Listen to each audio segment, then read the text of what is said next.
চলতি সপ্তাহেই প্রধান কয়েকটি গুমের অভিযোগে প্রতিবেদন দাখিল করবে তদন্ত সংস্থা।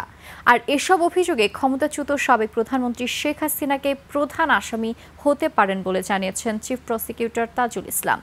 এদিকে জুলাই আগস্টের মানবতা বিরোধী অপরাধ মামলায় আওয়ামী লীগ নেতা মাহবুবুল আলম হানিফ সহ 4 জনের বিরুদ্ধে অভিযোগ আমলে নিয়েছেন ট্রাইব্যুনাল। বিস্তারিত শাকেরা আরজু রিপোর্টে। আওয়ামী লীগ সরকারের 1.5 দশকের শাসনামলে গুমের ঘটনায় আন্তর্জাতিক অপরাধ ট্রাইব্যুনালে প্রায় 140টি অভিযোগ জমা পড়েছে। এসব অভিযোগে সন্দেহভাজন 1000-এর বেশি নাম উঠে এসেছে। তাদের অধিকাংশই ক্ষমতাচ্যুত প্রধানমন্ত্রী শেখ হাসিনা ও তার সরকারের মন্ত্রী, এমপি, সরকারি আমলাসহ দলীয় নেতাকর্মী।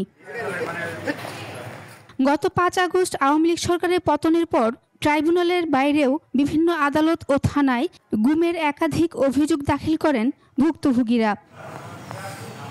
সোমবার আন্তর্জাতিক অপরাধ ট্রাইব্যুনালের চিফ প্রসিকিউটর জানান, খুব দ্রুতই প্রধান কয়েকটি গুমের ঘটনার তদন্ত রিপোর্ট দাখিল করা হবে।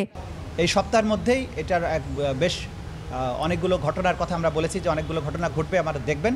প্রধান কয়েকটি মামলার তদন্ত রিপোর্ট এই সপ্তাহে দাখিল হবে। এই ব্যাপারে আপনারা নিশ্চিত থাকুন। এটা যেহেতু কমপ্লেক্স মামলা, সেজন্য খুব খুঁটিনাটি বিষয়গুলো আমরা চেক করছি।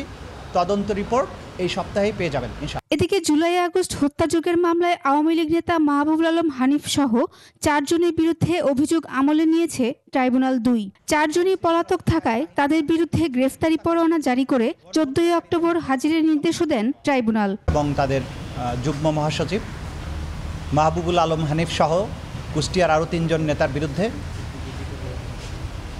ক্রাইমস অ্যাগেন্স্ট হিউম্যানিটির অভিযোগ আমলে গ্রহণ করেছেন।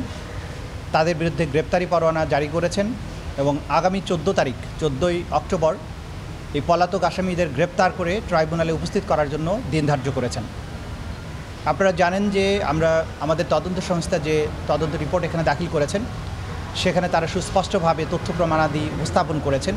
এদিন শেখ হাসিনা সহ 3 জনের বিরুদ্ধে শেষ সাক্ষী তদন্ত কর্মকর্তা আলমগীরের জেরা হয়। এ সময় এক প্রশ্নের জবাবে তিনি জানান, রাজসাক্ষী চৌধুরী আব্দুল্লাল মামুনকে প্ররোচিত করে জবানবন্দি নেওয়া হয়নি।